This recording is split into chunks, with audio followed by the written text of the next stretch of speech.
Assalamu alaikum. Yau ma na zo muku da sabon wani project na kiɗa wanda da wayan kama za ka iya yin kiɗa iya wanda kake so. Za kiɗin Hausa ne ko kiɗin music ne. Any kind of dai kiɗa dai za ka iya yi a cikin wannan apps da muka zo muku da shi mai suna Caustic. So bari mu shiga aiki mu gani. Da yake nan dai akwai tsohon aiki namu amma zan goge shi mai creating ɗin sabo misali. Bari mu ga new, bari mu shiga new as a new project kenan. To za mu shiga yes. So yanzu za mu fara da neman tempo namu mu ji ya za mu saita kiɗan mu yayi gudu. Misali tempo namu yana ga gudu sosai. Bari mu samu mu rage shi yana 120 bari mu mai shi 90 mu gani.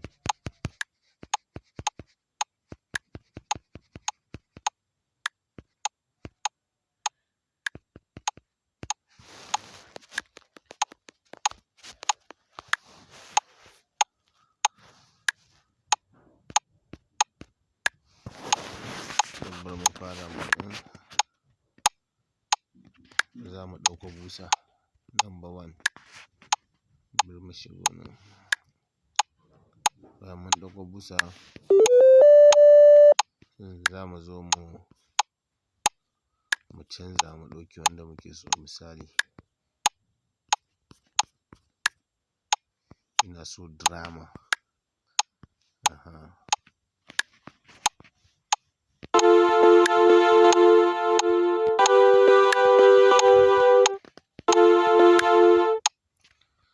To yanzu za mu yi ƙoƙari mu fara buɗe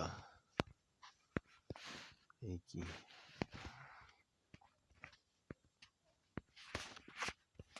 To bari mu ji.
asiri.